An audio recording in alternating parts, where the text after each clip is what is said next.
One of my favorite things is to meet interesting people, so I was elated to meet Ken Welborn. Ken publishes a weekly newspaper called The Record in North Wilkesboro, North Carolina, and he's also a collector of very cool and strange stuff. It's obvious that there's no focus to this collection of stuff. It's just kind of a whatever comes through the door or whatever I run across. And that's the fun of it too. It's kind of a poor man's museum, you know. Don't charge them anything to get in, but they can have a great time if they'll be patient and look. If you stand and patiently look toward the light at this stick, you're gonna say, oh my God, how did they do that? So you take a look, all right? And there's no naked ladies in there, don't get all excited. But there's only one way it'll work.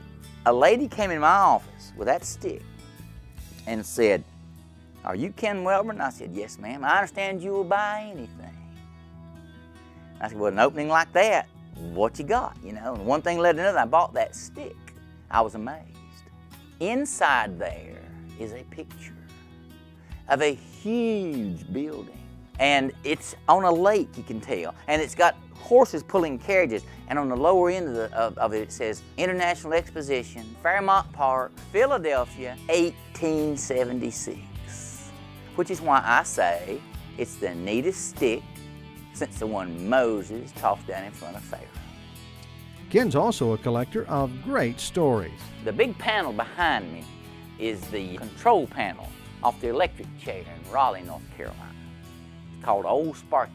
If you notice the light blinking, all right, well, when they turn the switch, when the light stops blinking, they know he's dead and they cut it off. And there's not a word of that that's true. But it's a great story to tell.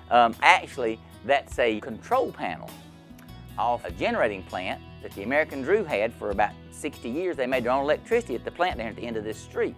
People come in from the bait outside. It looks a little bit like an antique store. It's not much like a newspaper office, I gotta admit. One of the things I learned early on, though, is that old newspapers are great sources of conversation. For example, they have to have a great big legend in here now, keep it politically correct. This one is called North Wilkesboro Hustler. Everybody smiles when I say that, and look at this. Dr. Sam's Jury Deadlock. That is the fugitive Dr. Sam. This is the one the story was all about, it's been on the TV and in the movies and stuff. Here's an ad from Spain Hours from 1931, you see. The local business history there. The Yellow Jacket. This is from 1947. It had a nationwide circulation. Ardon Laws wrote it. It says, our aim to swat liars and leeches, hypocrites and humbugs, demagogues and dastards. Now, he didn't mince any words. This is my favorite newspaper in the whole place. News World goes to war. Be back soon. Their employees joined the war effort and left, and they never actually started publishing again. And in those days, you didn't go to war for a hitch.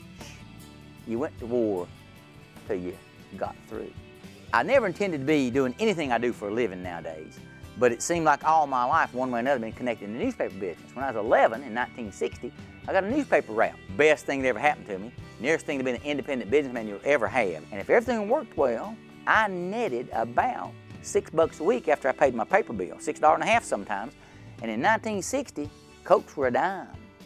Candy bars were a nickel candy bar big enough to pass around to your buddies. One morning I threw the paper to Miss Finley's house, and I heard the glass break. Well, when I got back home that day, I asked my dad, what should I do? He said, well, son, you got to fix it. After school's out today, go down and see her, tell her you broke the window. She's going to know that. Find a paper in the front room, you know, and said, just tell her to get it fixed and you'll pay the bill. That's all you can do. It can't cost you. A piece of pane of glass that shouldn't cost 50 cents. You know, it shouldn't be a big deal. I walked over to the counter. I said, Miss Finley, I came to pay for that window. She said, fine. Didn't smile. Got out this big black pocketbook underneath the counter there and laid this piece of paper down and pushed it over to me. I just barely could read it good, and it said, John V. Barger Construction Company, 2 men, Finley House, glaze-in window, $22.50. In 1960, I didn't know what to do. I couldn't speak. I knew if I started talking, I'd start crying. You couldn't cry in front of a girl. That's the code of the great unwashed up on Henshaw Street. Didn't cry at all if you could help it, certainly not in front of a girl. But I felt my lower lip quivering. You know how that is. I was all to pieces. I was wiped out. It's going to kill me. I couldn't pay my paper bill Monday. But I'd promised I'd pay her. So I started counting my money out. In no time, I was past any folding money. I was stacking up quarters for this lady. Whole time she just stood there glaring down at me, getting a little taller and a little sterner every time I'd look up. Still afraid to speak because I knew I'd start crying. I finally got it all counted out, down to dimes. I got it counted out. And finally she spoke. And she said, "Fine. But if you're willing to pay to fix that window, so am I." And she pushed my money back to me and wouldn't take a cent.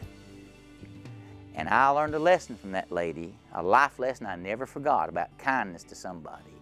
And from that day on, I didn't care how stern she was, I referred to her as the angel on the second floor at Spain Hour.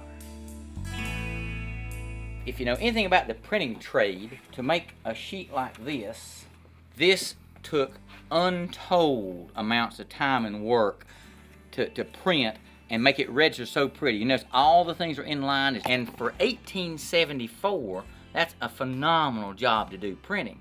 And the sad thing is, the guy that brought it to me rescued it from the landfill of all things. And maybe one day we'll get the back fixed on it, but in the meantime, it gets as much traffic as anything in the place. Listening to Ken telling me how his collection came to be, I realized this was a man who cared about the past and wanted to preserve it in the best way he could. And this is true not only for his office, but just a short distance away, his home as well. We like to call our apartment the Mayflower, named so because the most recent business that was in this part of the building was the Mayflower Beauty Shop. Matter of fact, the front door still has the Mayflower Beauty Shop sign on it. It's interesting that all the exposed brick you see, that's because of the moisture from the beauty shop. All this has been bypassed now. We rewired it in conduit, but in order to hold on to the history of the building, we tried to hold on to all this kind of stuff to make people realize just how it was used before. Same thing with the ceiling, the floors, the walls, you know. Did our very best to hold on to the history of the building as best we could. And it was built about 1909 or 1910. It's the first place I've ever lived my entire life that was just exactly what I wanted. And I've got to say, my wife Laura, I finally found me a woman that will watch for the law while I'm cutting the boards out of your old barn. So she enjoyed it as much as I do and has had a great deal to do with where stuff is sitting, you know, and things like that. And it made it a lot of fun. This place is full of things that have great commentary that comes with them. For example, the sink came out of the old North Wilkesboro Elementary School. It's been torn down for some time now, but I got about 3 months in there before they tore it down. The refrigerator and the stove are 1948 Frigidaire. We use them both every day. Now, again, you'll hear me say this over and over. They made them to work. They made them to last. Computers are an abomination of Satan himself. And they make them, they sell them to you, and they know an hour after you get them, there's going to be something better behind it, but they don't care. And so I'm just not the most computer fan in the world, you know. But that's, again, the fascination of the old things. It made it to work. This is our bedroom and sitting room and dressing area, and kind of where we live, you might say. The parlor stove is from the 1850s. It now has a gas log in it. And then, of course, there's the 115-year-old Singer sewing machine. The last of my old sinks from the school is in this room. And then we have a 1930-era crane two-piece in the toilet room there. The way we set this up, try to keep it open again, is to put this partition here with the glass block so that it separates the bathroom part from the bedroom, but at least it kind of gives you an openness as well. I especially enjoy the doors all through the apartment. They came from the schoolhouse. This is my 5th grade classroom door. I was actually a rotten kid in elementary school and didn't have very many teachers that I remember very well from those days.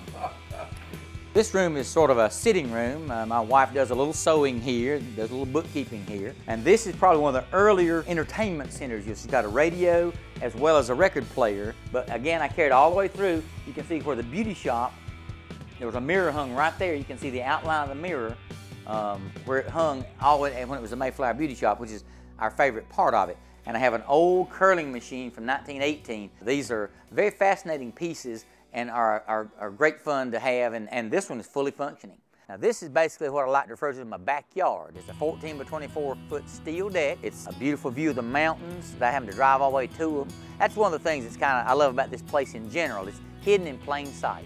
And there's a few fascinating things about it, most especially is our little porch. It's a typical GSA thing from the 20s. It's done right. All that looks green is actually copper. And we put tempered glass in, then it kicks the heat back, and it can be 100 degrees right here, but it's 85 over there, and you still enjoy your lunch. So it's really been pretty fascinating. I've got a fireplace out here. I do burn wood, watch the Panther game, It's just a fascinating place to be and to enjoy life. Ken has certainly collected some remarkable things in his life, but he's quick to point out it's not the stuff that makes his life complete, it's the people. I could not ask to have folks around me that I enjoy being with anymore every day of my life.